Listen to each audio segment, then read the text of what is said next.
Well, welcome to part 7 of our power hammer. We're certainly moving along now. Now we've got the engine from the postie and we've got to work out a way to fix it to run onto here. Got a couple of wheels here. One's plastic and this one's aluminium. That's off a little tiny quad bike.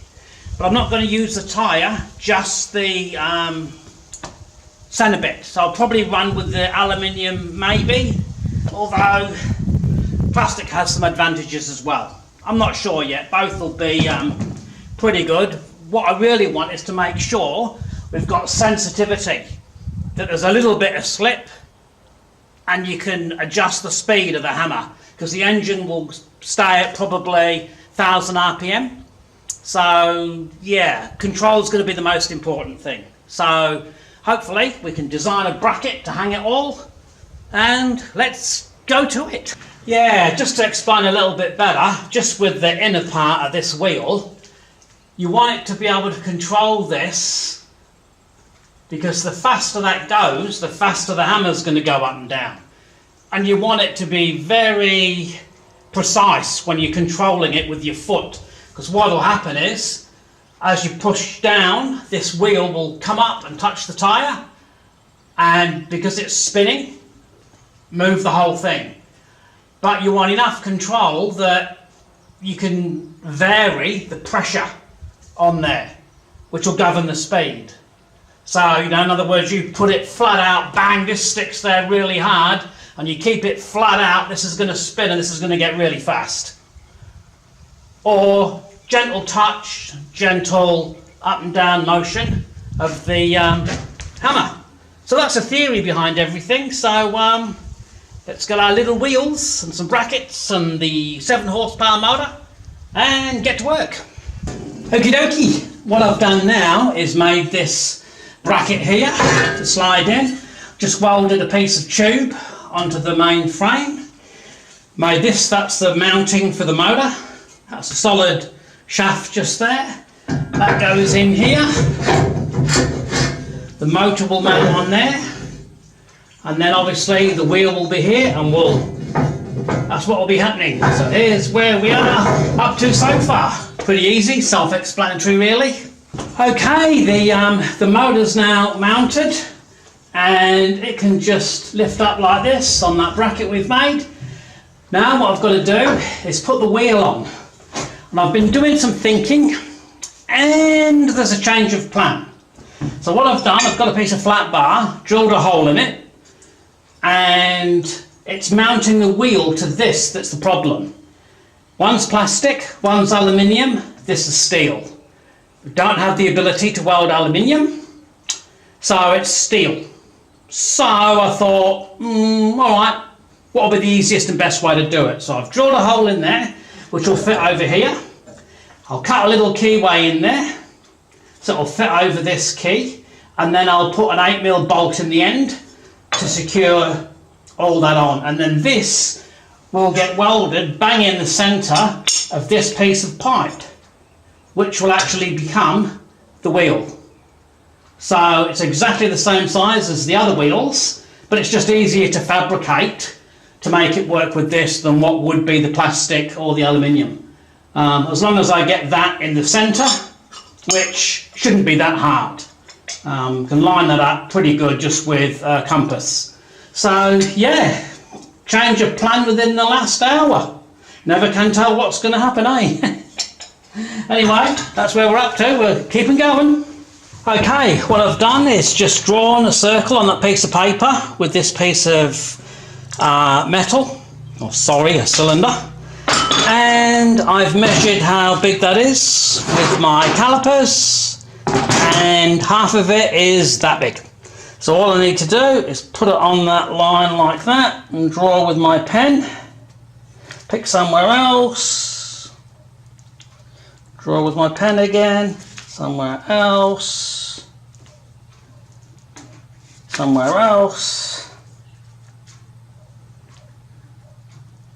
and there's my line. There's the centre, right in there. So what I'll then do is know how far that is from the centre and then that can be placed on there, bang on, before I weld it together. So this can be my template. So I'll put something in there so that this can go on there, all lined up nice and neat, some tacks on the inside, and away we go. Bit of a clean up of this, it's still just cut off the saw. But yeah, pretty easy, eh? Hey, we've now finished our bracket that goes up and down here, which will lift the motor up and down and hence the wheel. We've got an adjustable, I don't know what you call them, one of them, like that, which will be attached to a piece of steel rod that's going to go down the bottom. I've finished that wheel that we were making, which fits nicely on the engine now. So I finished that. That'll go down. I'll just show you, hang on a sec. Well, we're certainly coming along now. This is getting to feel really nice. I've got my 50mm pillow bearing mounted there with the shaft coming out onto some angle iron, bolted onto this, and the end result is a nice smooth pivot. It feels really good, it feels precise. I didn't want any slack in it. This doesn't have any slack. All I've got to do is put a mounting point here to put this rod on, which will go there, which will then go up to our adjustable threaded thingamajig up there, and we should all be good. So yeah, cracking along. It won't be long before we'll be ready to start that engine up and give it a spin.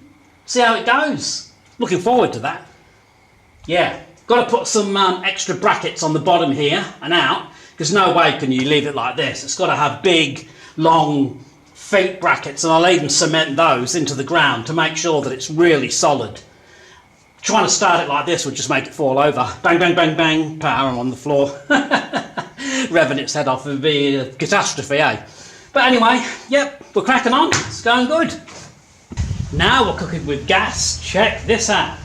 Here's our bends down linked, like we said before. Now we've got this bracket onto here. Coming up, our adjustable doohickey, our bar, our engine and our wheel. So, all we have to do is, it's not touching, now it's just starting to touch, just at the right angle from my foot. Boom, boom, and it's on. Beautiful, just really, there's no slack, feels really good. I'll just show you around the other side. I just have to move the camera, so come round here with me. So, just in here, we've got our 3 springs from the drum of the washing machine. And here's our wheel, it's not touching. And then just gently touching, bit more, less. Springs, bringing it back to about 8mm away. On, off, the springs are just right. It's very light to push down, which I wanted. If I wanted it a little bit heavier, I just put 1 more spring on. And that would be good, but at the minute it pulls back to about 8mm away. I can leave my foot on it in a comfortable position and just make it touch, just a smidge. I'll bring you closer so you can see better.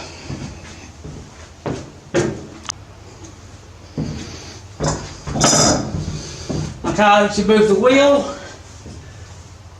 Look, just touching, just moves away that much. In again, out. In, out. Works really good. Really good. I'll see if I can get you even a little bit better.